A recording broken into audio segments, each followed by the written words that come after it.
하나님은 자녀의 기도와 바람에 예는 물론 아니오로도 응답하십니다.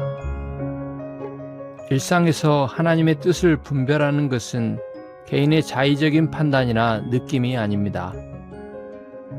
하나님의 계시된 말씀인 성경의 가르침을 통해 항상 자신의 상황을 비추어 보고 성령의 인도하심을 받는 것입니다. 다윗은 주의 말씀을 내 발의 등이요 내 길의 빛이라고 합니다. 바울 역시 하나님의 선하시고 기뻐하시고 온전하신 뜻을 분별하기 위해서는 먼저 우리 마음이, 우리 지각이 하나님의 말씀을 따라 새롭게 되어야 한다고 합니다. 사무엘하 7장을 보면 다윗의 왕정이 확립되고 하나님께서 주위의 모든 원수들을 무찌르사 다윗 왕으로 왕궁에 평안하게 살게 하실 때에 다윗이 이제 하나님을 위한 전을 짓고자 하는 열망에 사로잡힙니다. 나단 선지자에게 볼지어다 나는 백향목궁에 살거늘 하나님의 궤는 휘장 가운데 있도다 하고 자신의 안타까운 마음을 토로하고 있습니다. 여기에 나단 선지자는 다윗에게 이렇게 이야기합니다. 여호와께서 왕과 함께 계시니 마음에 있는 모든 것을 행하소서. 사무엘하 7장 3절입니다. 하지만 그날 밤 하나님께서는 자상하고도 친절하게 다윗의 그런 열망과 다른 자신의 뜻을 밝히 드러내셨습니다. 사무엘하 7장 4절부터 17절입니다. 과연 다윗 왕이 하나님의 마음에 합한 사람이었다라는 것은 3절에 여호와께서 왕과 함께 계시니 마음에 있는 모든 것을 행하소서라고 한 나단 선지자의 말에서가 아니라 하나님의 노에 대한 다윗의 기꺼운 순종과 찬가에서 드러납니다. 듣는 것만으로도 목이 메어오는 하나님의 노에 대한 다윗의 사랑에 찬 대답을 들어보십시오. 사무엘하 7장 18절부터 22절입니다. 다윗 왕이 여호와 앞에 들어가 앉아서 이르되 주 여호와여 나는 누구이며 내 집은 무엇이기에 나를 여기까지 이르게 하셨나이까? 주 여호와여 주께서 이것을 오히려 적게 여기시고 또 종의 집에 있을 먼 장래의 일까지도 말씀하셨나이다. 주 여호와여 이것이 사람의 법이니이다.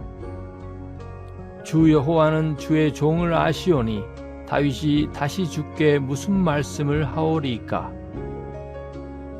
주의 말씀으로 말미암아 주의 뜻대로 이 모든 큰 일을 행하사 주의 종에게 알게 하셨나이다. 그런즉 주 여호와여 주는 위대하시니 이는 우리 귀로 들은 대로는 주와 같은 이가 없고 주 외에는 신이 없음이니이다. 아멘.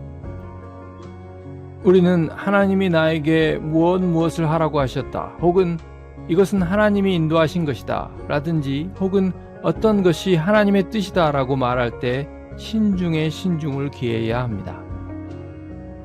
우리가 살아가는 이 때는 소위 말해서 성경과 같은 무오하고 충분한 계시가 있는 시대도 아니고 구약 성경에서와 같은 선지자도 없기 때문입니다. 어떤 일이나 계획을 하나님의 인도하심으로 말하거나 받아들이기 전에 우리가 생각해야 할 세 가지가 있습니다. 먼저 성경 말씀에 명확히 계시되어 있을 뿐 아니라 그렇게 계시된 말씀을 원래 의도대로 바르게 이해하는 경우입니다. 두 번째로 그렇게 명확하게 계시되고 바르게 이해한 성경 말씀이나 그 말씀에서 비롯된 원리를 특정한 상황에 바르게 적용하는 경우입니다. 그리고 그렇게 바르게 이해하고 적용하여 행한 결과입니다. 그렇지 않은 모든 다른 상황에서 우리는 말씀에 계시되지 않은 것은 하나님께만 속한 것을 겸손하게 인정하고 하나님의 뜻이 이루어지기를 기도해야 합니다. 섣불리 어떤 것을 하나님의 뜻으로 단정하기보다 그렇게 기도하는 마음으로 하나님의 뜻이 이루어지기를 바라면서 주의 뜻이면 내가 이것이나 저것을 하리라고 말해야 합니다. 야고보서 4장 15절입니다. 하나님의 전을 건축하고자 하는 다윗의 열망에 하나님은 아니다라고 하셨습니다. 다윗은 이해할 수 없었지만 선하시고 거룩하신 하나님의 기쁘신 뜻이 그러했습니다. 그리고 다윗은 하나님의 그러한 뜻을 온전히 받습니다. 앞에서 살펴본 바와 같이 감사와 감격과 찬가로 하나님께 돌려드립니다. 이런 다윗의 태도는 우리에게 알려지지 않고 계시되지 않은 하나님의 뜻에 대한 우리의 계획과 바람과 다른 하나님의 뜻에 대한 우리의 반응의 모범이 되는 것이 마땅합니다. 다윗의 이런 순종과 하나님의 선하심에 대한 전적인 신뢰와 감사는 그의 후손으로 오신 예수 그리스도의 삶을 통해 완전히 이루어집니다. 그리고 이런 사랑의 순종과 믿음의 신뢰는 예수 그리스도의 수고의 씨로 드러날 오고 오는 세대의 지배적인 특징이 됩니다. 이사야 53장 10절부터 11절이 그것을 예언합니다. 그의 영혼을 속건 제물로 드리기에 이르면 그가 씨를 보게 되며 그의 날은 길 것이요 또 그의 손으로 여호와께서 기뻐하시는 뜻을 성취하리로다. 그가 자기 영혼에 수고한 것을 보고 만족하게 여길 것이라. 아멘.